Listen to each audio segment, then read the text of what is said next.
Olá, professor Lucas Lima aqui.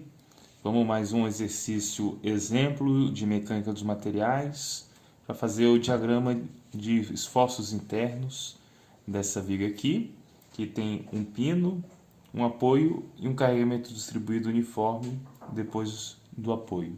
A gente vai começar sempre pelo diagrama de corpo livre para achar quais as reações nos apoios. Então, o diagrama de corpo livre, a gente vai ter aqui ponto A. Eu posso, no diagrama de corpo livre, pôr direto o carregamento resultante desse carregamento distribuído. Visto que é 4 kN por metro durante 2 metros, ele vai ter então 8 kN e vai estar, é um carregamento uniforme no centroide aqui, então eu vou ter 8 kN numa distância, Como reação nos apoios, vou ter AY e BY.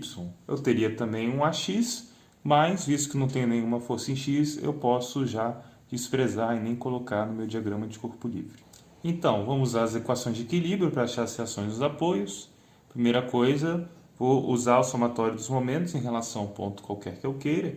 Então, vou usar o somatório dos momentos em relação ao ponto A, isso aqui igual a zero, Então, BY em relação a A vai ter um braço de alavanca de 4 metros. Esse momento vai ser saindo da folha. Saindo da folha eu vou considerar positivo. E a outra força de 8 kN vai realizar o momento, então, entrando na folha.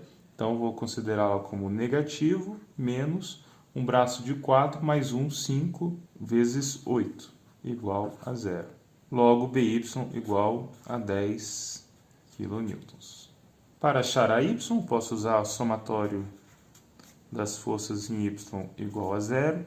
Temos AY mais 10 kN, que seria BY, menos 8 igual a zero. Logo, AY igual a menos 2 kN. De posse desses resultados, posso colocar as reações dos apoios numa representação simplificada aqui. Então, tenho menos 2AY, logo vai ficar no sentido oposto do que eu pressupus, Visto que foi menos, fica o sentido oposto. E mais 10BY, coloco 10 aqui. Agora, aos diagramas de esforço cortante e momento fletor. Bom, como a gente disse das outras vezes, para a gente achar aqui o que vai acontecer com o esforço cortante, visto que aqui começa com menos 2, eu sei que aqui vai ter que começar com 2. Vai ser positivo ou negativo? Se eu fizesse um pequeno corte aqui desse lado, eu teria menos 2 e um V que teria que ficar para cima para equilibrar esse menos 2. Quando eu corto desse lado, o positivo seria apontando para baixo, pois faz isso girar no sentido horário, Então, o V apontando para cima, eu vou ter menos 2 negativo para equilibrar esse valor aqui.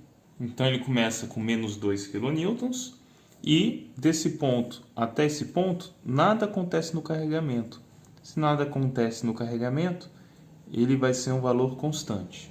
Agora, vejam que se quando a seta estava apontando para baixo, isso me resultava no cortante negativo, quando eu vou ter aqui 10 kN apontando para cima, isso vai me representar um gráfico, o quê? De mais 10, subindo aqui no meu eixo. Então, como eu estava com menos 2, mais 10, eu vou até o ponto de 8 kN.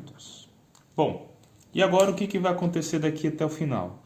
Veja que não existe nenhuma força pontual aqui no final. Então, daqui eu vou finalizar no ponto 0, Vejam também que esse carregamento distribuído, ele é considerado o quê? Olha, aqui é a definição do carregamento distribuído positivo. Positivo seria apontando para cima, então esse carregamento distribuído seria como se fosse menos 4 kN/m.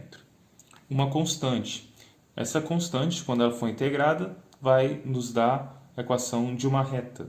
Então, teremos, entre o ponto 8 e o ponto 0, uma reta. Então, temos apenas uma possibilidade para finalizar esse gráfico, sendo sempre positivo. Vale lembrar também que se esse carregamento distribuído ele é negativo, a declividade, né, vai ser negativa também. Agora vamos para o diagrama de momento fletor. No diagrama de momento fletor, veja que eu não tenho nenhum momento fletor concentrado aqui na extremidade. Então eu vou começar do ponto zero, né? Vejam também essa relação, que a variação do momento fletor é integral da v de x dx. Então, vou ter integral de uma constante, logo vou ter resultado uma reta. Essa reta, ela poderia ser subindo aqui, ou poderia ser descendo aqui. Ela vai ser como? Veja que o v de x é negativo, então minha declividade vai ser negativa. Esse ponto aqui é um ponto importante da gente saber, visto que é o ponto onde a gente vai ter, né, a diferença depois do que acontece no restante do gráfico. Então, qual que seria esse ponto? Bom, a gente pode achar a equação dessa reta. Então, veja que a declividade dessa reta ela é negativa, e aí eu posso achar, então, a equação. Eu tinha uma constante, integrando isso vai dar o menos 2x mais uma constante. Quem é essa constante? Se o momento de x é zero, essa minha constante aqui vai ser zero. Logo, quanto que vai ser o momento fletor nesse ponto aqui?